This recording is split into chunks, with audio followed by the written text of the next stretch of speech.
ओम साई राम, जय गुरु जी। कैसे हैं आप सब? मैं आपके बीच आपकी दीप्ति, और आज हम बात करने वाले हैं नंबर्स की। नंबर्स क्या बोलते हैं और उनका क्या मतलब होता है।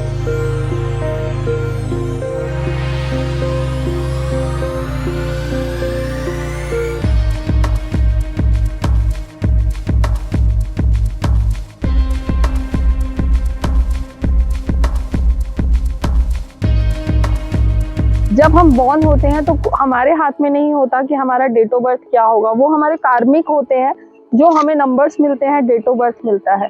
आज से जो हम बात करेंगे वो नंबर्स की करेंगे, डेट ऑफ बर्थ की करेंगे, और इसके अंदर जो मैं आपको सिखाने वाली हूँ वो आपके नंबर्स के अकॉर्डिंग। देखिए, हमारा डेट ऑफ बर्थ में कुछ नंबर्स होंगे और कुछ नंबर मिसिंग होंगे, तो ऐसा नहीं है कि हम अपने डेट ऑफ बर्थ के अकॉर्डिंग अपने नंबर्स को बैलेंस नहीं कर सकते। हम बिल्कुल अपने नंबर्स, अपने डेट ऑफ बर्थ में जो मिसिंग नंबर हैं उनकी हमें क्या इफेक्ट पड़ रहा है हमारी लाइफ में, हम उन्हें कैसे बैलेंस कर सकते हैं, ये सब चीज़ें ही मैं और आप सीखने वाले हैं। सबसे पहले आपका date of birth. Date of birth में क्या होता है? पहले होती है डेट, उसके बाद होता है मंथ, और उसके बाद होता है आपका ईयर।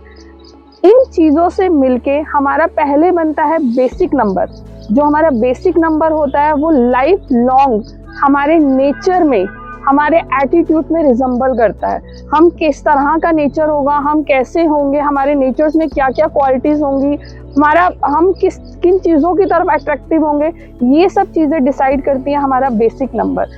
और जब हम अपना डेस्टिनी नंबर निकालते हैं तो डेस्टिनी नंबर हमें डिसाइड करता है कि हमें क्या हमें मिलेगा, हमारे को क्या स्ट्रगल रहेगी लाइफ में। That is the part of destiny number. हमें किस प्रोफेशन में जाना चाहिए। अभी अभी बोर्ड के एग्जाम्स हुए हैं, और सबसे ज़्यादा जो हाईलाइटेड टॉपिक है वो ये है कि बच्चों को आगे करना क्या है। अगर 10th के एग्जाम हुए हैं तो उन्हें किस फील्ड में जाना चाहिए, और अगर हमने 12th करी है तो अब आगे हमारा क्या फ्यूचर है, हमें कौन सी चीज़ को चूज करना है, हमें किस लाइन में जाना है। इन सब चीज़ों के बारे में सबसे पहले हमें बेसिक पता होना चाहिए, और बेसिक हर किसी को पता होता है उसका डेट ऑफ बर्थ। नहीं पता समय, नहीं पता जन्म पत्री, पर नंबर्स तो हमें दिखते हैं। नंबर्स में होता क्या है? 1 2 3, यही सब चीज़ें होती हैं। तो जो हमारा बेसिक नंबर होता है वो कैसे डिसाइड होता है, और हमारा डेस्टिनी नंबर जो होता है वो कैसे डिसाइड होता है, आपको ये कैलकुलेशन सबसे पहले निकालनी आनी चाहिए। तो उसके लिए आपको क्या करना है? सबसे पहले आप अपना डेट ऑफ बर्थ लें, डेट ऑफ बर्थ को एक पेपर पे लिख लें। अब आपको क्या करना है? उसको 3 पार्ट्स में डिवाइड करना है। सबसे पहले आपको लेना है डेट, फिर आपको लेना है मंथ, और फिर आपको लेना है ईयर। अब आपका जो डेट है, लेट्स सपोज वो डेट है आपका 19, तो 9 और 1 के अंदर आपने प्लस किया तो आपके पास क्या आया? 10 मतलब उसको सिंगल डिजिट में लेके आएंगे तो 1। अगर आपका डेट ऑफ बर्थ में जो डेट है वो है आपका 12, तो 12 के अंदर 2 और 1 3, तो 3 से आपका जो बेसिक नंबर हुआ वो हुआ आपका 3। अब अगर हम ऐसे ही मंथ, अगर आपका मंथ के अंदर आ रहा है 12, तो आपको क्या करना है? 1 + 2, इसको प्लस करेंगे तो क्या आ जाएगा? आपके पास 3 आ जाएगा। अब अगर हम ईयर की बात करें तो ईयर के अंदर आपके पास 4 नंबर्स होते हैं, जैसे 1987 या 1982। अब आपको क्या करना है? इसको पूरे को आपको प्लस करना है। अब आपके पास लेट्स सपोज हम एक एग्जांपल लेके चलते हैं। मेरा डेट ऑफ बर्थ है 16 मई 1976, राइट। मुझे क्या करना है? अपने डेट को, मंथ को और अपने ईयर को, इन तीनों को मतलब कंप्लीट इन सबका टोटल निकालना है। जो मेरा बेसिक आया, मतलब जो बेसिक नंबर है, जो डेट है, उसके अंदर 1 और 6 मैंने उसे प्लस किया तो मेरे पास क्या आया? 7, यानी कि मेरा जो बेसिक नंबर है वो है 7।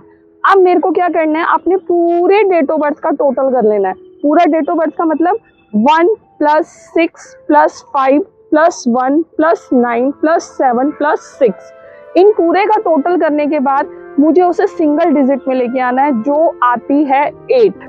और मेरा जो बेसिक हुआ वो हुआ 7, and my destiny number is 8। तो मेरे पास जो मेरा नेचर होगा, जो मेरा एटीट्यूड होगा, जो मेरा मतलब नेचर के अंदर रिफ्लेक्ट करेगा, वो होंगे 7 के जितने भी मार्क्स हैं वो सारे के सारे आपको मेरे नेचर में रिजेंबल करते हुए दिखेंगे। और मेरा डेस्टिनी नंबर है 8, तो मेरे आगे की लाइफ के अंदर मेरे को क्या डिसीजन लेने हैं, मुझे मेरा लाइफ पाथ क्या होगा, मुझे किस तरफ ज़्यादा अट्रैक्ट होना चाहिए, कौन सी चीज़ें मुझे अपनी तरफ अट्रैक्ट करेंगी, जहाँ से मुझे मेरी फ्यूचर से, मेरी डेस्टिनी से कनेक्टेड चीज़ें होंगी, मुझे वहाँ तक पहुँचने के लिए मुझे अपनी डेस्टिनी नंबर के ऊपर फोकस करना पड़ेगा। तो ये सिंपल सा फॉर्मूला है। आज आपको कुछ नहीं करना, अपने डेट ऑफ बर्थ, अपने घर में जितने भी लोग हैं उनका डेट ऑफ बर्थ, और आपको करना है उसके अंदर basic number and destiny number की कैलकुलेशन। और आप अपने डेट ऑफ बर्थ के साथ आप मुझे भेज भी सकते हैं, मैसेज में मैं चेक करूंगी, ओके लिख के भेजूंगी, क्योंकि अब आगे का आपको किस फील्ड में जाना है, किस प्रोफेशन में जाना है, क्या करना है, ये सब चीजें आपकी इसी पे डिपेंड करती हैं। अगर आपके बेसिक क्लियर होगा तो आगे की जर्नी हम लोग बहुत इजीली, हर किसी की चाहत होती है कि वो अपने बारे में समझे। मैं भी जानना चाहती हूँ मेरी लाइफ में क्या है, कैसा है और आगे क्या होने वाला है, मुझे कहाँ जाना है, मुझे कौन सा रास्ता लेना है। तो इन सब चीज़ों की जद्दोजहद में ना पड़ के एक ईजिएस्ट वे में हमारे डिसीजंस किन पे डिपेंड होंगे, इन सब चीज़ों की आगे की चीज़ें चलेंगी। तो उसके लिए आज आपको करना क्या है, बेसिक नंबर एंड आपका डेस्टिनी नंबर, इनकी कैलकुलेशन, और मुझे करना है मैसेज। और मैसेज करने के बाद अगर आपका ओके है तो मैं आपको थंब लिख के भेजूंगी, ओके लिख के भेजूंगी, और कोई भी उसके अंदर करेक्शन होगी तो डेफिनेटली मैं आपको ज़रूर बताऊंगी। तो इसी के साथ मेरे साथ हमेशा बने रहिएगा। सीरीज में आगे मेरे साथ कंटिन्यू करने के लिए आपको इस चैनल को सब्सक्राइब करना है, लाइक करना है और अपने बहुत सारे फ्रेंड्स को भेजना है। ओम साई राम, जय गुरु।